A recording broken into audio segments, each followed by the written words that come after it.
कई जगह पर प्रश्न अभी से नहीं है, शुरुआत से प्रश्न इस तरह से आए कि भैया जन्माष्टमी कैसे मनाई जाए। इस चीज को कोई आजकल देता नहीं है ध्यान। दर्शन करने आएंगे, हाँ भैया ठाकुर जी हैं, हाँ राधा वल्लभ दास हैं, युगल छवि हैं, चलो भैया दर्शन हो गए युगल स्वरूप के, चलो चल रहे हैं। तो राधा वल्लभ जी में आप देखिए, हरवंश महाप्रभु के सिद्धांत को आपको समझना बड़ा भारी मुश्किल है। भैया प्रिया चरण प्रधानता है तो वहां पर आपको प्रिया जी के दर्शन मिल जाते, उसी में आप लाल जी हो जाते कहीं ना कहीं पर। और यहाँ पर किसके दर्शन कराए आपको? लाल जी के दर्शन कराए, उनमें आपको प्रिया जी ढूंढनी है। हरवंश महाप्रभु जब लाल जी की जन्म बधाई लिख रहे हैं तो उसमें कह रहे हैं, जिस तरह से काला बादल आता है तो पूरी की पूरी प्रकृति खुश हो जाती है कि भैया अब जो है वो रस वर्षण होगा, अब जो है पानी गिरेगा, सब जो है वो भीगेंगे। ऐसे ही जब नंद नंदन आते हैं ना, तो वो किस लिए आ रहे हैं? वो आनंद की वर्षा करने के लिए आ रहे हैं। कैसा आनंद? सच्चिदानंद, जो कि आनंद कभी खत्म ही नहीं हो सके। कि इतना दूध इतना दही एक दूसरे पे डाला जा रहा है कि वहां पे बार बार में आसपास में सब नगर में गड्ढे भर गए, किससे? दूध दही से। अब देखिए वेदों में स्तुति आती है ना ठाकुर जी की, कैसे हैं ठाकुर जी? ठाकुर जी कुछ इस तरह के जिनके हजारों सिर हैं, हजारों आंखें, हजारों हाथ हैं, हजारों पैर हैं। हम कैसे समझ सकते हैं इस स्वरूप को? नहीं समझ सकते।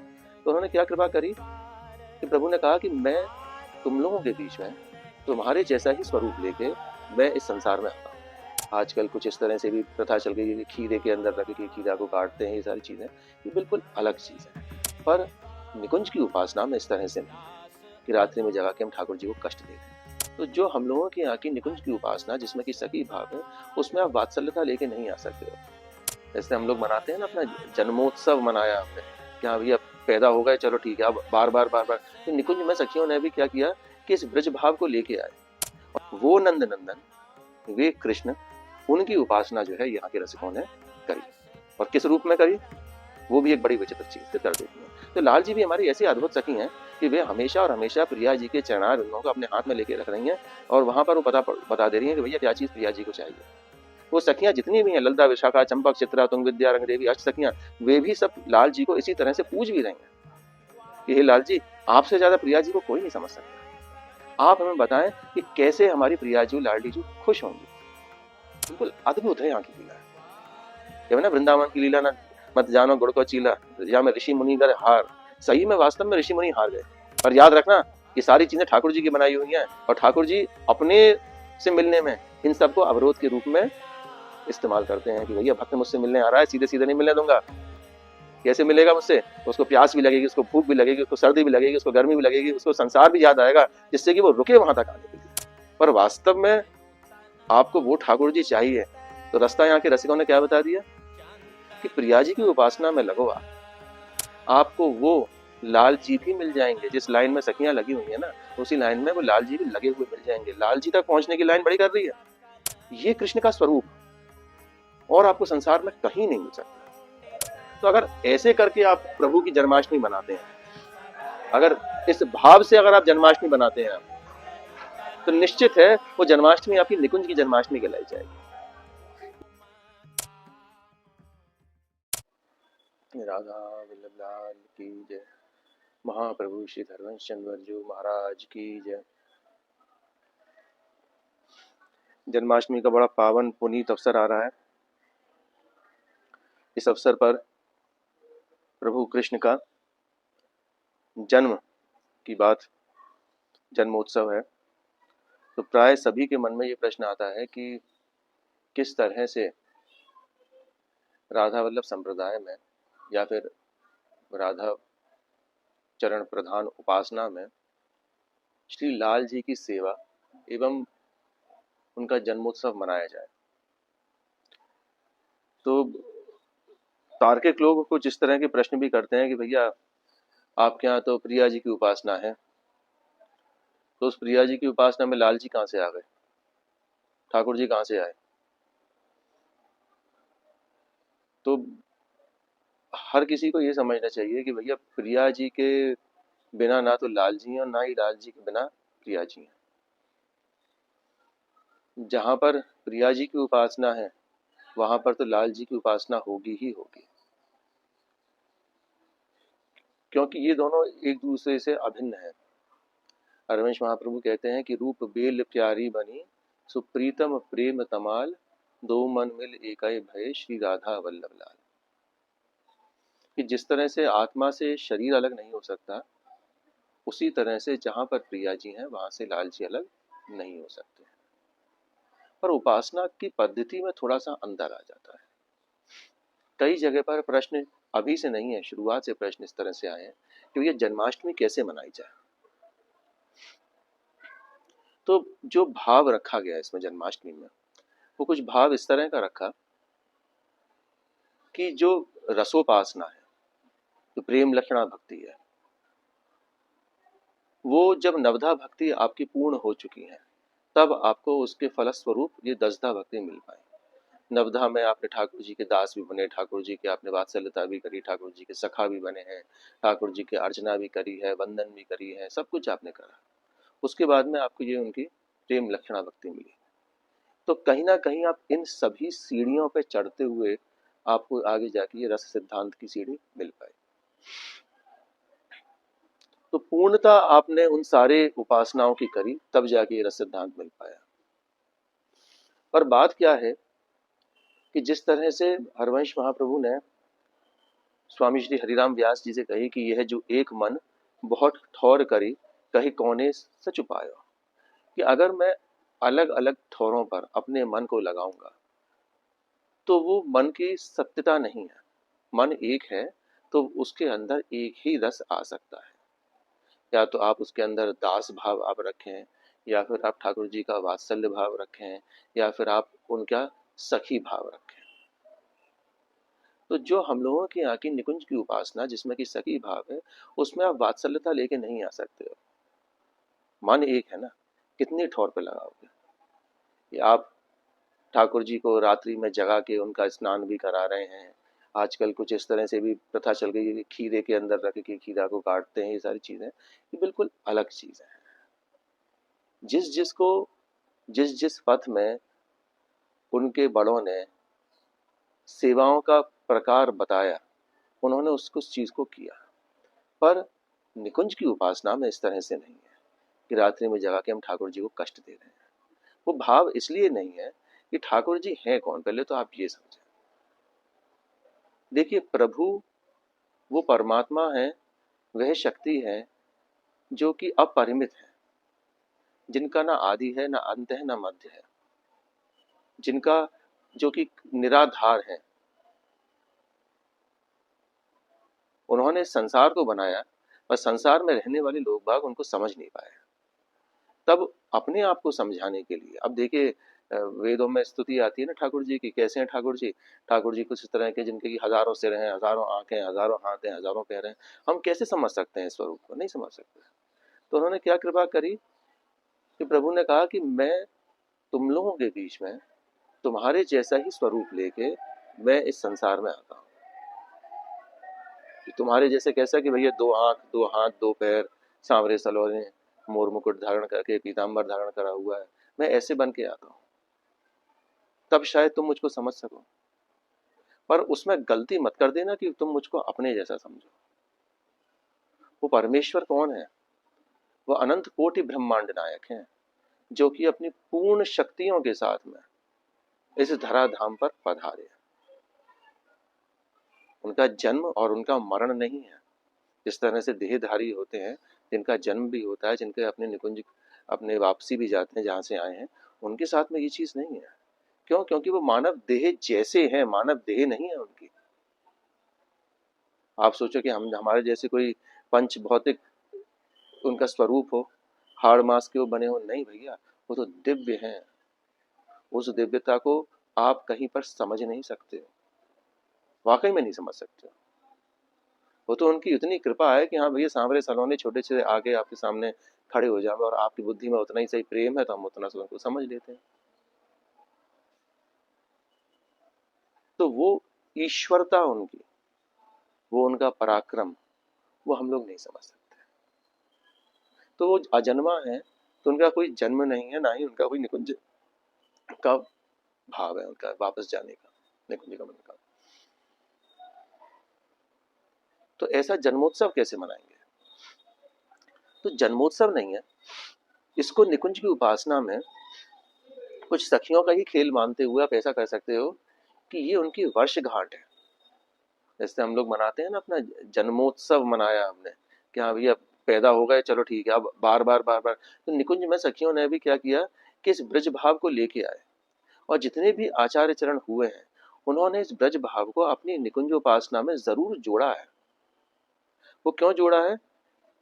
क्योंकि निकुंज का भाव जो है ना वो ब्रज से होके ही जाता है। जब तक आप नंद नंदन को नहीं पूज रहे हैं, जब तक आप यशोदा नंदन को नहीं पूज रहे हैं, तब तक आप उन अनंत कोटि ब्रह्मांड नायक कृष्ण को भी नहीं समझ सकते हैं जिन्होंने इस चराचर धाम को बनाया है। तो पहले वो आपको वो कृष्ण समझने पड़ेंगे। तो ये एक मत है, एक रास्ता बताया कि हाँ भैया इस रास्ते में ये कृष्ण हैं, तो आपको उनका जन्मोत्सव मनाना है। और जन्मोत्सव मनाते मनाते अपने रसोपासना को भी नहीं छोड़ना है। रसोपासना में क्या कि ठाकुर जी कौन से? ठाकुर जी वो जो कि हमारी प्रिया जी के चरणों में मुकुट रगड़ते रहते हैं। ठाकुर जी कौन से? जो कि हमेशा अपने प्रिया जी के महल में जाने के लिए सखियों से बड़ी मीठी मीठी बातें रचते रहते हैं। ठाकुर जी द्वारकानाथ नहीं, ठाकुर जी मथुरानाथ नहीं, ठाकुर जी वो नहीं जिन्होंने कि महाभारत का युद्ध कराया था। ठाकुर जी वो जो कि सिर्फ और सिर्फ ब्रज में रहे थे, वे ठाकुर जी। और उन्हीं की लीला विस्तार ये रसोपासना में, ये निकुंजोपासना में उन्होंने रसिकों ने बताई। क्योंकि इस तरह से हुआ भी है कि श्रीमद् भागवत जो कि सारे ग्रंथों का, सारे उपनिषदों का, सारी वेदों का सार बताया, उसमें भगवान कृष्ण को मधुरोपासना के साथ में उनकी ईशता का समन्वय कुछ इस तरह से किया कि उनको ईश्वर रूप दे दिया। पर ये जो वृंदावन के रसिक हुए ना, ये कुछ इस तरह के रहे कि उन्होंने उस कृष्ण को, उन कृष्ण के गुणों को एक रसिकता की चलनी में छाना, जिसमें से कि उन्होंने ईशता उनकी निकाल के बाहर फेंक दी। कुछ छानते हैं ना हम लोग, तो छानने में कुछ चीज तो ऊपर रह जाती है, कुछ चीज जो है काम की हमारे नीचे आ जाती है। तो जो मधुर भाव थे कृष्ण के, वो तो अपने पास में रखे। और जो ईश्वर भाव जो थे जिसमें कि वो मथुरा नाथ हैं, द्वारका नाथ हैं, जिसमें उन्होंने बकासुर, अघासुर, इन सबको, कंस को मारा, वो सब जो है किरकिरी रूप करके निकाल दिए। भैया ये चीज हमारी समझ में नहीं है आ रही। तो मधुर कृष्ण जो थे वो अपने पास में रखे। और उन कृष्ण को क्या माना गया कि अगर आप उन कृष्ण की उपासना करते हैं तो आपको प्रिया जी बड़े आराम से मिल सकती हैं।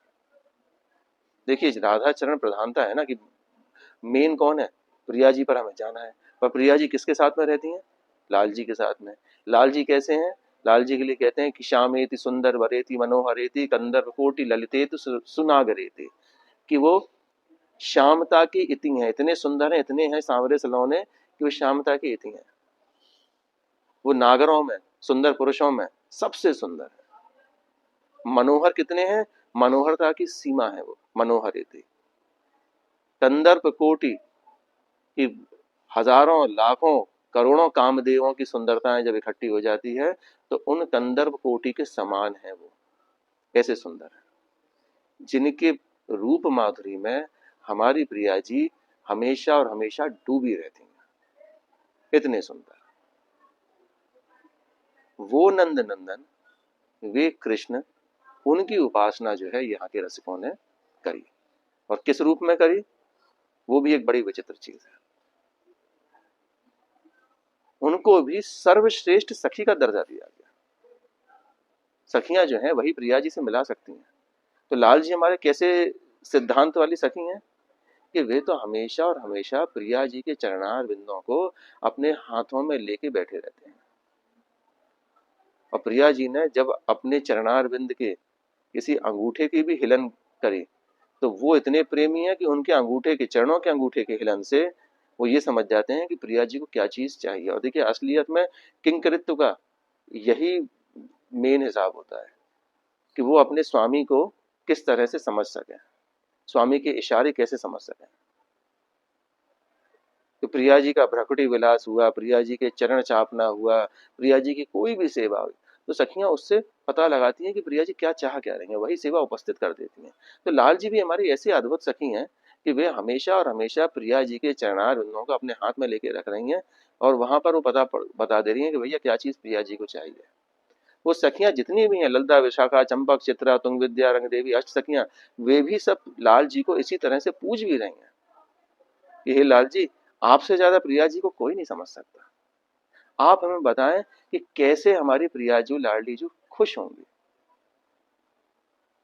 हरवंश महाप्रभु कह रहे हैं इस चीज को, यद गोविंद कथा सुधा रस हृदय चेतो मया जमृतम, यद्वा तद्गुण कीर्तनार्चन विभु शारदय दिनम प्रापितम, यद्यत प्रीतिरिकारी तत्प्रियजने स्वातंत्र की तेनवे, गोपेन्द्रात्मज जीवन प्रणयनी श्री राधिका तुष्यतु। गोस्वामी श्री किशोरी लाल जी इसी श्लोक की बड़ी सुंदर व्याख्या करते हैं, जो मैं नंद नंदन गुण गायो, कथा सुधा रस चित्त डुबायो, पूजन कर श्रृंगार रचायो। कि अगर मैं ठाकुर जी के कथामृत में अपने हृदय को डुबोता हूँ, अगर मैं ठाकुर जी का नाम संकीर्तन करता हूँ, अगर मैं ठाकुर जी के भक्तों की सेवा करता हूँ, तीन चीज बताई उन्होंने, इन तीन चीजों से क्या हो, इन तीन चीजों से प्रिया जी मुझ पर प्रसन्न हो। लाल जी की नहीं कह रहे हैं, प्रिया जी मुझ पर प्रसन्न हो। अब ये बताओ, इस श्लोक से उनकी अभिन्नता आपको समझ में आ जा रही है कि सेवा कर रहे हैं किसके, लाल जी की, पूजा किसकी, कथा किसकी सुन रहे हैं, लाल जी की, सेवा में किसके में है, लाल जी के भी भक्तों की सेवा में है, दासानुदास, और लाल जी का ही जो है वो नाम संकीर्तन कर रहे हैं।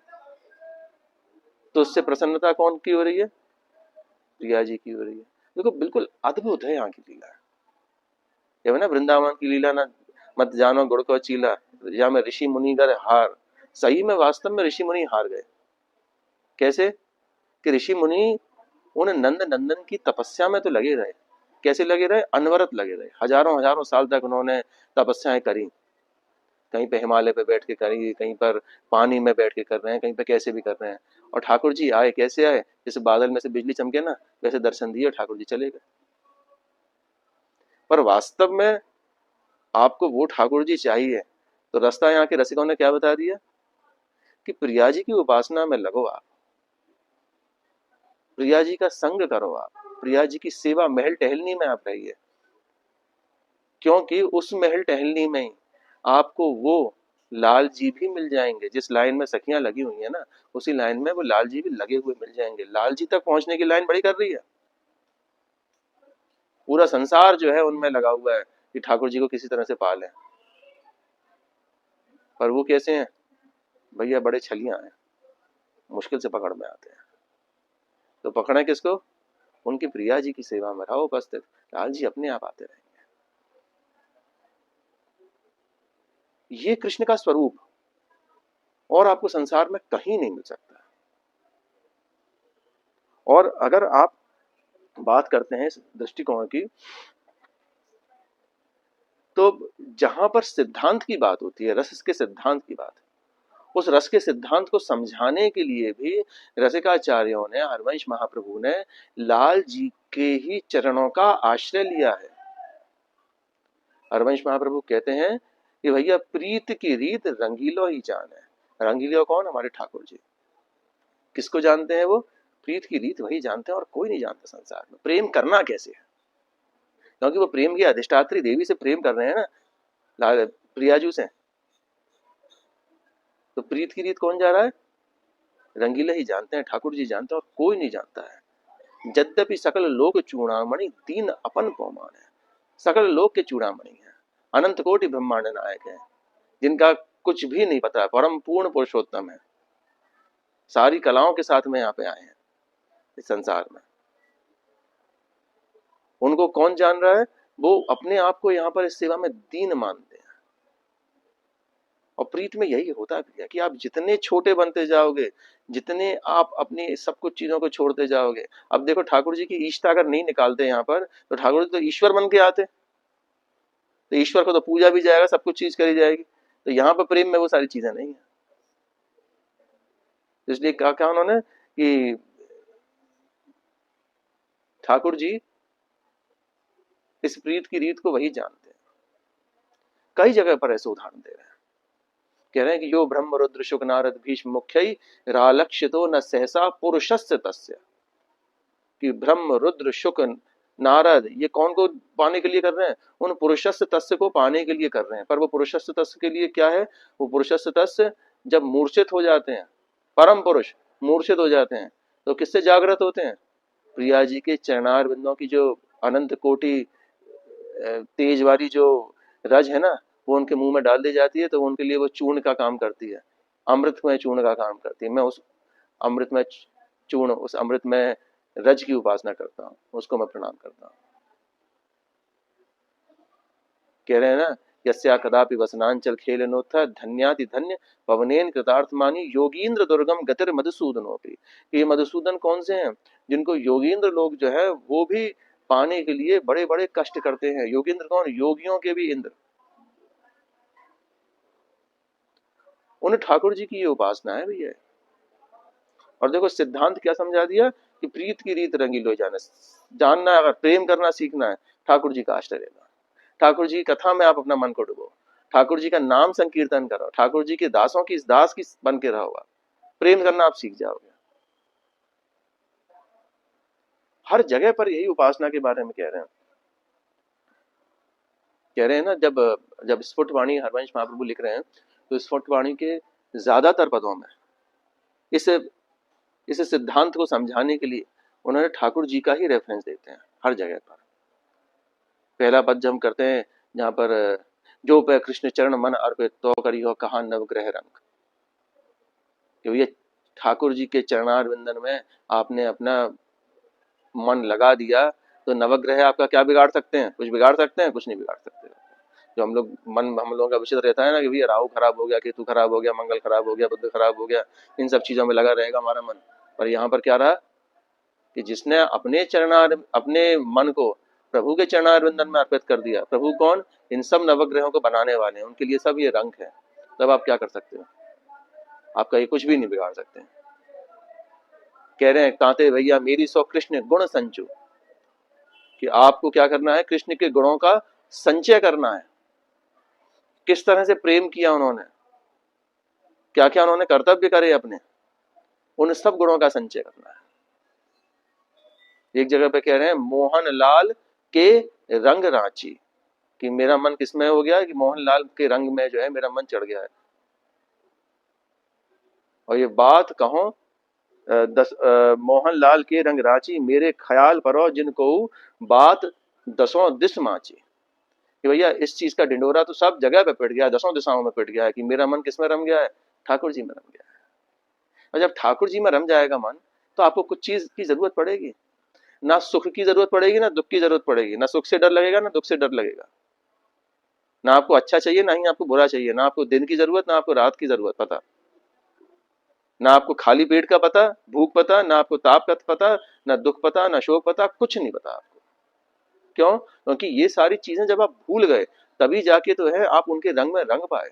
जहां पर देह का भान आप भूलते हैं ना, तभी जाके आप उस रंग में रंग भी पाते हैं। वास्तव में प्रभु का मिलन क्या है? प्रभु मिलन क्या है? प्रभु का साक्षात्कार क्या है? जब आप अपनी सुध बुध भूल जा रहे हो, अपनी भूख प्यास शोक दोष सब कुछ चीजें आप भूल जा रहे हो, वही प्रभु का भान है। और जहां पर आप प्रभु के दर्शन के साथ में ये सारी चीजों को लेके आ रहे हो कि भैया मुझे ठंड लग रही है, मुझे गर्मी लग रही है, मुझे देर हो रही है, मुझे जल्दी जगना है, मुझे ये करना है, मुझे वो करना है, संसार की सारी बातें आपको याद आती हैं।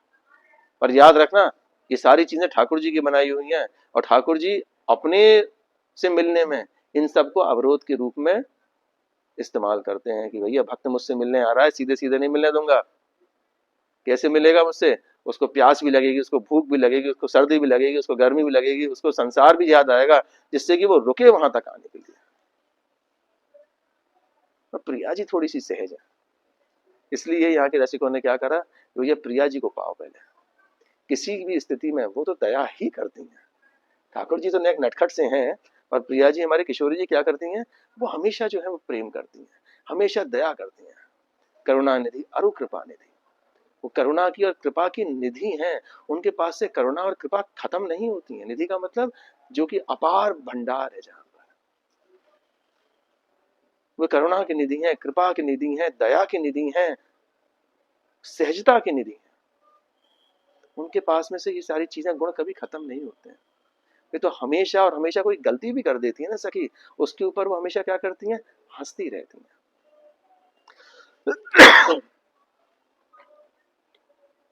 तो इसीलिए कह रहे हैं कि प्रिया जी की सेवा में आपको रखना है अपने मन को, तो लाल जी को आश्रय बना के रखना पड़ेगा। हरवंश महाप्रभु जब लाल जी की जन्म बधाई लिख रहे हैं तो उसमें कह रहे हैं, आनंद आज नंद के द्वार, दास अनन्य भजन रस कारण, प्रगटे एक बार मनोहर लाल। कि ठाकुर जी कौन है? एक घनीभूत आनंद के स्रोत हैं। जिस तरह से काला बादल आता है तो पूरी की पूरी प्रकृति खुश हो जाती है कि भैया अब जो है वो रस वर्षण होगा, अब जो है पानी गिरेगा, सब जो है वो भीगेंगे। ऐसे ही जब नंद नंदन आते हैं ना, तो वो किसके लिए आ रहे हैं? वो आनंद की वर्षा करने के लिए आ रहे हैं। जितने जितने शुष्क मन हैं वो निश्चित उनको हो जाता है कि भैया अब जो है वो आनंद का वर्षण होगा। कैसा आनंद? सच्चिदानंद, जो कि आनंद कभी खत्म ही नहीं हो सके। ऐसा आनंद जिसको कि ऋषि मुनि जब अपनी तपस्या में बैठते हैं ना, तो वो किसी न किसी आनंद का आश्रय लेते हैं। उस समय पर भी वो किसी आनंद का ध्यान करते हैं। उनको भूख लगती है तपस्या में? नहीं लगती। उनको प्यास लगती है? नहीं लगती। क्यों? क्योंकि उनको आनंद मिलता है। आप भी देखना, कभी आपको किसी भी चीज में आपकी आनंददायक कोई चीज होगी ना, तो आपको उसमें श्रम लगेगा, ना थकान होगी, ना ही आपको भूख लगेगी, ना ही आपको प्यास लगेगी, ना ही आपको समय का पता पड़ेगा उसमें। हरवंश महाप्रभु ने एक रास के पद में लिखा है, मोहन मुनि सघन प्रगट परमानंद गुण गंभीर गोपाला। कि मोहन कौन है? सघन आनंद परमानंद हैं, जिनको कि मुनि लोग अपनी तपस्या में बैठ के अपने हृदय में बसा रखा, उसी का ही रसास्वादन कर रहे हैं। वो आनंद है। वही आनंद आज नंद के द्वार प्रकट हुए हैं। आनंद आज नंद के द्वार, दास अनन्य भजन रस कारण, प्रगटे लाल मनोहर द्वार। यानी अनंत आदि अनंत भक्तों के भजन को बढ़ाने के लिए ये प्रकट हुए हैं। दास अनन्य भजन रस कारण, प्रगटे लाल मनोहर द्वार, चंदन सकल धेनु तन मंडित। देखो तो कितना सुंदर दृश्य बताया है कि सुंदर सुंदर धेनु जो है वो चंदन से सजी हुई है। सुंदर सुंदर सोने के आभूषण उन्होंने पहन रखे हैं, नवीन वस्त्र पहन रखे हैं। वे जा रही हैं सबकी सब किधर की तरफ? नंद बाबा के द्वार की तरफ। आज सजी हैं। आज वो क्यों? ठाकुर जी का आज जन्म है, ठाकुर जी का आज उत्सव है, जन्मोत्सव है। पूर्ण कुंभ बने तोरण पर बीच रुचिर पीपर की डार। बिल्कुल नंदोत्सव का वही वर्णन किया हुआ है जिस तरह से श्रीमद् भागवत में 18 श्लोकों में श्री सुखदेव जी ने इनका वर्णन किया है। हरवंश महाप्रभु ने इन्हीं 18 पदों को, उन श्लोकों को उन्होंने सिर्फ जो है 5 से 6 लाइन में उसका सार कह दिया। जहाँ पर सुखदेव जी कहते हैं कि नंदत्वात्मज उत्पन्ने जाता लादो महामना, आहूय विप्राण वेद ज्ञान स्नाता सुचि अलंकृता। भैया नंद बाबा के घर में आनंद की उत्पत्ति हुई है, आनंद साक्षात में पधारे हैं। तो वहां पर सुंदर सुंदर कलश बने हुए हैं, सोने स्वर्ण कलश जो है वो रखे हुए हैं। सुंदर द्वारों पर तोरण सज रहे हैं, पीपर की डार जो है वो सजाई जा रही है। युवत यूथ मिल गोप विराजत, बाजत प्रणव मृदंग सुतार। ये सारे जितने भी ब्रजवासी हैं, सारे गोप ग्वाल ग्वालिन, वो सब के सब यूथ के यूथ कहाँ जा रहे हैं? आज ठाकुर जी की तरफ जा रहे हैं, नंद बाबा के नंद महल की तरफ जा रहे हैं। क्या लेके? खाली हाथ नहीं जा रहे हैं भैया, दूध दही सब लेके जा रहे हैं। एक दूसरे पे छिड़कते हुए जा रहे हैं। क्यों भैया? आज जो है भैया हमारे नंद नंदन पधार रहे हैं। वहां पर जितना लेके जा रहे हैं उससे 10 गुना वापस भी लेके आ रहे हैं। गोपियों के चोटियों में जो फूल लगे हुए हैं तो गोपियां दौड़ती हुई जा रही हैं। वो चोटी के फूल भी उनसे कह रहे हैं कि भैया हम जो है आपकी चोटी के लायक नहीं है, आपके चरण ठाकुर जी तक जा रहे हैं, तो हम तो आपके चरणों में गिरने चाहिए। तो उनकी चोटियों में से फूल गिर के उन गोपियों के चरणों में गिर जा रहे हैं। इस तरह का अद्भुत वातावरण इस ब्रज में, जहां पर कि ठाकुर जी का प्रादुर्भाव हो रहा है। हरवंश महाप्रभु कहते हैं, जैसे हित हरिवंश अजीबर विथुन दधु मधु दूध हरद के खार। कि इतना दूध इतना दही एक दूसरे पे डाला जा रहा है कि वहां पे बार बार में आसपास में सब नगर में गड्ढे भर गए। किससे? दूध दही से। ये ठाकुर जी आ रहे हैं ना, ठाकुर जी का प्रेम तो दूध और दही से सबसे ज्यादा है। तो इसलिए ये उत्सव की बड़ी अलग ही अपनी अहमियत है। कई जगह पर हरवंश महाप्रभु कहते हैं, एक सुधानिधि जी का श्लोक है 258वां, उसमें कह रहे हैं ध्यायंस्तम शिखिपिच्छ मौलि मनिशम तन्नाम संकीर्तयम नित्यंतम चरणाम्बुजम परिचरण स्तन मंत्र वर्या जपाने श्री राधा पद दास्य मेव परमा भीष्टम हृदय धारयन करहि श्याम तदनुग्रहेण परमोद भूतानुरागोत्सव, कि मैं उन मयूर मुकुटधारी का ध्यान करता हुआ, नित्य उनका नाम संकीर्तन करता हुआ, नित्य उनके श्रेष्ठ मंत्र का जप करता हुआ, परम अभिष्ट श्री राधा पद कैंकर्य को हृदय में धारण करता हुआ, उनके अनुग्रह से प्रकटित परम अनुराग के उत्सव में कब डूबूंगा। कि लाल जी के सुंदर रूप माधुरी का आप ध्यान कर रहे हो, लाल जी के श्रेष्ठ मंत्र का आप जप कर रहे हो, लाल जी की सेवा में आप उपस्थित हैं, तो आपको कौन मिल रहा है? प्रिया जी मिल रही हैं। देखो एक बहुत ही बड़ा आपको एक रहस्य की और राज की बात बता रहे हैं, ध्यान रखना आप इस चीज को। जब आप वृंदावन में दर्शन करने आओगे ना, तो वहां पर राधा वल्लभ लाल की जो कि युगल उपासना है, वहां पर आपको वो दिखेंगे कैसे? वे राधा वल्लभ लाल ललित मोहिनी त्रिभंगी रूप में खड़े हुए हैं, ठाकुर जी का ही स्वरूप है वह, जिसमें कि वो अपने अधरों पे वंशी जी रखे हुए हैं, उन्होंने एक चरण पर दूसरा चरण रखा हुआ, वो स्वरूप क्या है? लाल जी का स्वरूप है। इस प्रेम की उपासना को समझना है तो हरवंश महाप्रभु क्या कह रहे हैं, भैया लाल जी के दर्शन करो, और उन्हीं लाल जी में उन प्रिया जी को भी आप ढूंढिए, तब वे क्या हो रहे हैं? तब वो राधा वल्लभ लाल हो रहे हैं। बांके बिहारी में जाएंगे ना, वहां पर भी यही स्वरूप है। राधा रमण जी में जाएंगे ना, वहां पर भी यही स्वरूप है कि आपके सामने कौन देख रहे हैं? उन युगल छवि में लाल जी देख रहे हैं, पर आपको देखना किसको है? उसके अंदर प्रिया जी को भी देखना है। अब जो अदृश्य है उनको देखना बड़ी कठिन बात हो जाती है। इस चीज को कहते भी हैं हरवंश महाप्रभु, जो कोई कोटि कल्प अरुजीव है रसना कोटिक पावे, तौर चर बदनारविंद की शोभा कहत ना पावे। तो आप देख ही नहीं सकते हो, कोटि कोटि कल्प आप निकाल दो, ठाकुर जी को आप निहारते रह जाओगे। ठाकुर जी ऐसे खड़े हुए हैं अपने टेढ़ा चरण लेके, आपको समझना ही नहीं देंगे प्रिया जी क्या है। हाँ, पर यह पक्की बात है कि लाल जी के प्रेम में आप करिए, आप उनके उनसे बिल्कुल प्रेम में, उनसे सखी भाव में कि हे लाल जी मुझ पर कृपा करो, मुझे वो किंकृत्य दो जिससे कि मैं प्रिया जी को समझ सकूं, प्रिया जी की सेवा में उपस्थित हो सकूं। प्रदान करने वाले कौन है? लाल जी। तो उन राधा वल्लभ लाल का आपका दर्शन जरूर हो जाएगा, कि जो कि युगल स्वरूप में, आलिंगत स्वरूप में एक दूसरे के साथ में खड़े हुए हैं। ये एक बहुत बड़ी बात है कि प्रिया जी का स्वरूप नहीं है जिसमें कि आपको लाल जी देखने हैं, प्रिया जी नहीं दिखेंगे वहां पर आपको। राधा वल्लभ जी में आप देखिए, हरवंश महाप्रभु के सिद्धांत को आपको समझना बड़ा भारी मुश्किल है। आप ऐसे नहीं समझ सकते हो, भैया प्रिया चरण प्रधानता है तो वहां पर आपको प्रिया जी के दर्शन मिल जाते, उसी में आप लाल जी हो जाते कहीं ना कहीं पर। और यहाँ पर किसके दर्शन कराए? आपको लाल जी के दर्शन कराए, उनमें आपको प्रिया जी ढूंढनी है। और वैसे प्रिया जी जो है बगल में स्थापित है गुरु गादी के स्वरूप में, पर जो हमारी इष्ट है प्रिया जी, लाल जी और जो राधा वल्लभ लाल है, उसमें आपको प्रिया जी के दर्शन नहीं हो रहे हैं। कह रहे हैं ना, जो कोई कोटि कल्प अरुजीव है रसना कोटि पाव है। आप कल्प, कई कल्पों तक आप जीवन जिए आप अपना, और कोटि कोटि आपकी जीव जो है वो हो जाए आपके, तब भी आप उस रूप माधुरी को आप वर्णन ही नहीं कर सकते हो प्रिया जी का। वो तो आपको ढूंढनी है प्रिया जी। इस चीज को कोई आजकल देता नहीं है ध्यान। दर्शन करने आएंगे, हाँ भैया ठाकुर जी हैं, हाँ राधा वल्लभ लाल हैं, युगल छवि हैं, चलो भैया दर्शन हो गए युगल स्वरूप के, चलो चल रहे हैं। और वो युगल स्वरूप है क्या? ठाकुर जी हैं वहां पर, प्रिया जी की चरणों की प्रधानता होते हुए भी वहां पर प्रभु हैं, कृष्णचंद्र है वहां पर। वो कैसे? अपने सुंदर त्रिभंगी, ललित त्रिभंगी स्वरूप में। उनमें प्रिया जी देखनी है, उनके हृदय कमल पर वास करती हुई प्रिया जी देखनी है, उनसे आलिंगत प्रिया जी का दर्शन करना है आपको।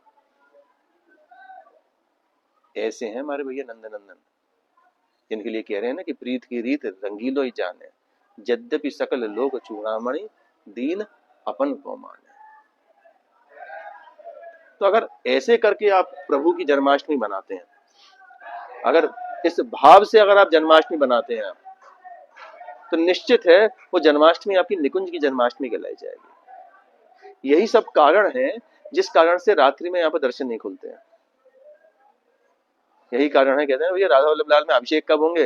राधा वल्लभ लाल के अभिषेक जो है वो नंदोत्सव में होते हैं, अगले दिन मंगला आरती के पश्चात, रात्रि में नहीं होते हैं। कि भैया निकुंज के वासी है ना वो लोग, तो पता नहीं कहाँ पर घूम रहे हैं, कहाँ पर कौन सी कुंज में निवास कर रहे हैं, कौन सखी को पता है कहाँ पर है। हाँ, अंदाजा जरूर लगा लेते कि हाँ प्रिया जी और लाल जी आज इधर की तरफ उस कुंज में पधराया था उनको शयन के समय पर वो हाँ है कहाँ पर, उस कुंज में से भी कहाँ पर निकुंज में पहुंच गए कौन से, और कौन सी निभृत निकुंज में चले गए, उसका सिर्फ अंदाजा ही लगा पाती हैं सखियां, सिर्फ उनके नूपुरों की ध्वनि से, उनकी चूड़ियों की आवाज से, उनकी दिव्य सुगंध से, और उनको पता नहीं पड़ पाता है कि वो है कहाँ पर। तो अभिषेक कहाँ से करा लोगे रात में आप? इसलिए ये जन्माष्टमी बिल्कुल अद्भुत है। मनानी है आपको जन्माष्टमी, तो ठाकुर जी के सामने खूब भोग राग, उनका खूब श्रृंगार करिए, खूब पीली रंग की पोशाक पहनाइए उनको, खूब सुंदर रसिकों के पद जो है उनके सामने गाएं, और नंदोत्सव पर खूब जो है खूब अपना तन मन धन हर तरह से प्रभु को अर्पित करते हुए खूब लुटाएं आप, और उनसे ये मांगे कि प्रभु प्रिया जी का किंकरत्व मिल जाए, प्रिया जी का दासत्व मिल जाए, प्रिया जी की महल टहलनी मिल जाए, और ये सब दिलाने वाले सिर्फ और सिर्फ आप ही हो। वास्तव में जन्माष्टमी की बधाई जो होगी ना वो यही होगी कि प्रिया जी का किसी भी तरह से किंकरत्व मिले। राधा लाल की जय।